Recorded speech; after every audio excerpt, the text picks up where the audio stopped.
Hey guys and gals of the internet, it's Jay here with SteamForce.com, and today we're going to be talking about the Talos Principle. For those of you who haven't already picked up on it, it's a first-person puzzler set in a variety of worlds. More on that a bit later, but right now I need to explain something. No matter how hard some people will try to convince you, this is not very similar to either of the Portal games. Yeah, there are some similar puzzle mechanics, but those are present in just about every first-person puzzler. The biggest difference here is not in the gameplay itself, but in the story. For the vast majority of Portal 2, the story, waking up in an abandoned testing facility, is a little more than a premise. In the Talos Principle, however, it is the most essential feature. Sure, you can play the whole time without thinking about it, but you're gonna miss the majority of the game's substance. It's kind of like classic literature. It's more about what's not being said. Now, pretentious literary stuff aside, the Talos Principle starts you in a small area, kind of like this, but not exactly this. I didn't start recording until after, sorry. A booming voice is heard and is presented to you as the voice of God. You begin following it and start your puzzling adventure in a chamber much like this one. This is actually an early puzzle. Throughout the game, the voice asks you to contemplate certain aspects of the puzzles in a philosophical way, and it sort of pushes you towards the idea of an all-powerful deity by claiming that he has created everything for you, that this world is a palace built for you, etc., etc. All the while, however, the computer system left in the world tells the story of a universe that had once lived but suddenly perished. Through the accounts of files left on the computers and of the interesting conversations you can have with the computer's AI, you are asked one major question. What separates humans from machines? Furthermore, what reason do we have to believe that we are not machines ourselves and our gods are actually just inventors? It's a seriously hefty question, much more than the typical right or wrong themes examined in most games. It's the glue that keeps the whole game together. Let's look at one now. Though Stratton himself never used the term, his remark about the inescapable materiality of life, that, like the bronze giant Talos, even the most faithful philosopher cannot live without his blood, ultimately became known as the Talos Principle. What seemingly enraged many of his contemporaries and a significant number of later thinkers is the principle's simplicity and unassailability, which, according to a fragment found in Miletus, cut through their rhetorical webs which sought to tangle the listener with fanciful words and thoughts of the heavens, like Alexander's sword through the Guardian knot.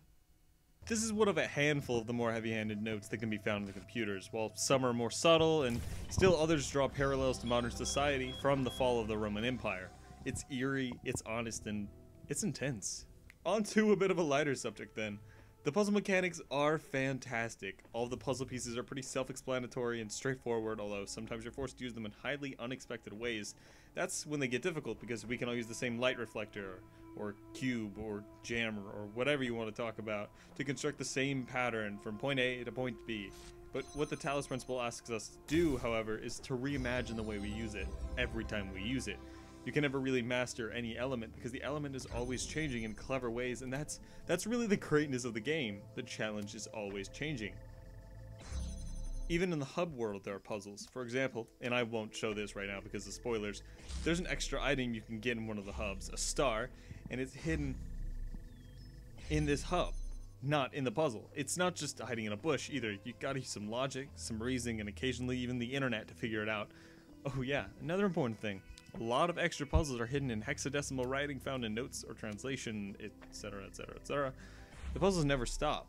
They simply elevate far, far above our heads. Note that you're not seeing any of the solutions to hard puzzles, because spoilers, and also they take like 20 minutes sometimes.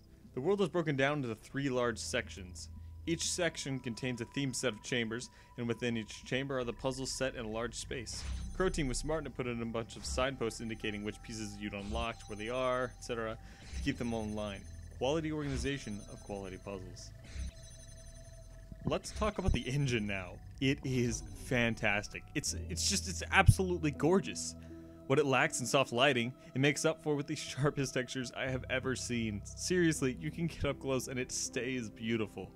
The art itself is incredible and the worlds are vast and detailed.